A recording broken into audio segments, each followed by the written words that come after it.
Hello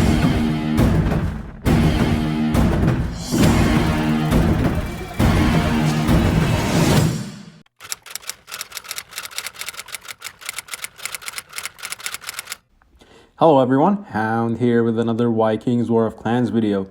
So the Holmgang event just concluded. We won our matchup with a score of 45-0.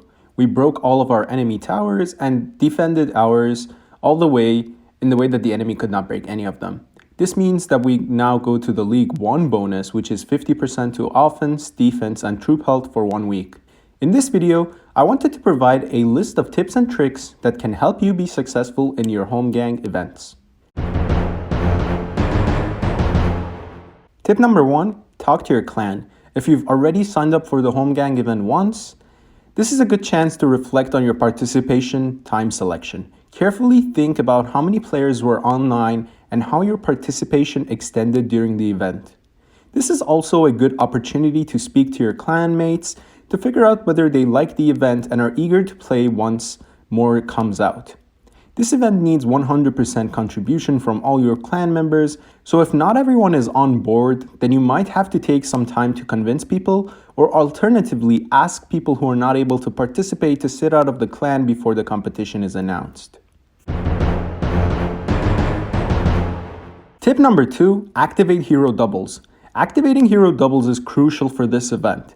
Sadly, there are no 3-hour hero doubles, but even with a 1-day one, it is good to have. Since you will be sending onslaughts at very fast rounds, you will not be efficient if you have to shield and drop shield over and over. So having a hero double provides an extra layer of protection just in case. Also, for the clans that do not have enough players to fill the forts all at once, having hero doubles as reinforcements in the forts is perfectly fine. As long as you win by preventing your enemy from breaking the said tower, losing some more troops does not really make a big difference. Tip number 3, do not sit on the swamps. I realized that in my previous videos I mentioned that sitting on the swamps could be helpful to the ones defending to send reinforcements quicker. Chances are other people in your league or group also are looking to get some free kills. Sitting on the swamps just with a hero double in pop gear is not ideal. An opportunist clan could open multiple onslaughts on your town to burn you. It is perfectly possible to reinforce faster than it is to fill an onslaught. So if your enemy is not sitting on the swamps by your towers, you do not to do it either. Tip number 4, building your troops accordingly. Once you've selected the time period to participate in the event, you will be matched with a clan of similar caliber. It is important to build troops accordingly. The best approach would be to check all enemy players, kill-to-death ratios to gauge how active and strong they are. Alternatively, you could also look at the enemy clan's total kills versus total losses. If your enemy seems like a passive clan, chances are you won't need to train as many troops as you would versus a fully active fighting clan. I feel obligated to also mention in this section that it's extremely important to train a decent amount of troops as meat shield.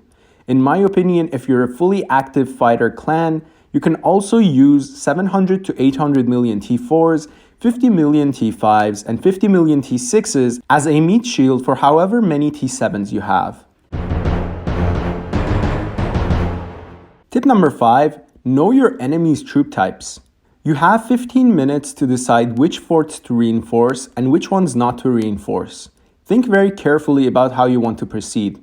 A simple example could be, if you're sitting in a level 9 fort that is full of siege as the native troop of the fort guard, and you add more siege as reinforcements to the said tower, it would be crucial to use a killer trap.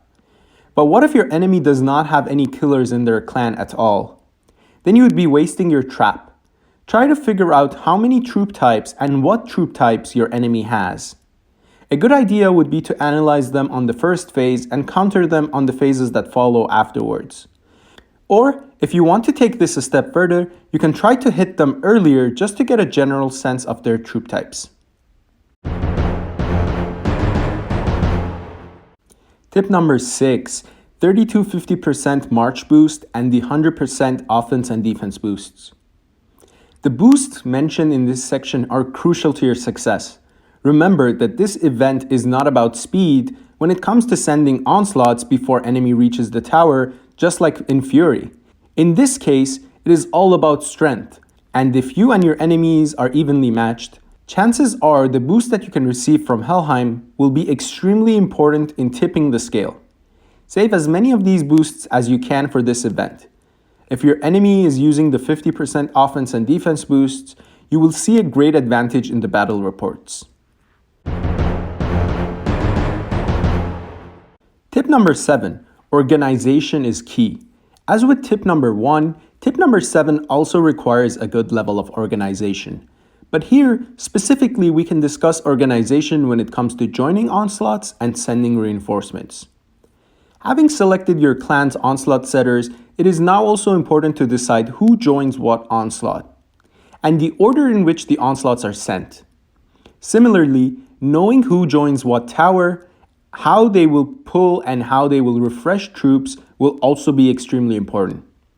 Remember that if you're defending, your enemy clan will most likely focus on one tower if you're not one of the top 10 clans. So try to be as smart and as tactical as possible with your clan in terms of organizing how to approach the battles. Tip number 8, know how many troops the empty towers have. This tip is extremely important. If you know how many troops a base level tower has that has no reinforcements, you will be able to understand how many troops the enemy has sent inside the tower while reinforcing it. I will show you all the levels of towers and how many troops they can have. But these numbers can change here and there, so try to take them with a grain of salt, and the only goal here is to get them right in the ballpark. Being fully correct isn't too important. Also in this section, I'd like to mention that keeping an eye out on enemy reinforcements during the waiting period could also help you realize how many troops are sent to each tower.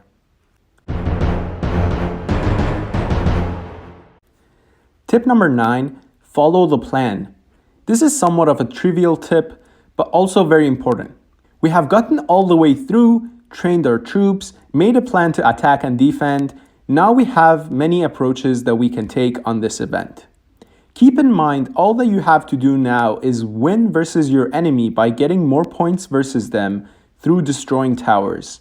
This is no time to try and change the plan. You have to forget about your own gain and now focus on how the clan can succeed. Try to give your clan as many alternatives as you can on how to win the event. If you do not have a solid plan, chances are all the other preparation is going to be wasted. Be mindful of the fact that your clanmates are also making a commitment, so now you also have to do your part. Tip number 10, being a functional team. This is my last tip, and it isn't something that can be done all at once.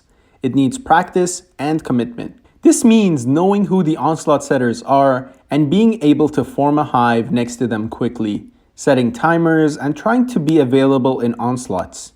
Most importantly, being inclusive of everyone and trying your best to enjoy the game. This event could become easily infuriating. Perhaps there was no space to join an onslaught, or someone joined the onslaught in the wrong setup. These are things that can happen at every stage of a game. It is important to maintain the levels of friendship that exist and to try and build on what has already been established. There is no reason to fret over small matters.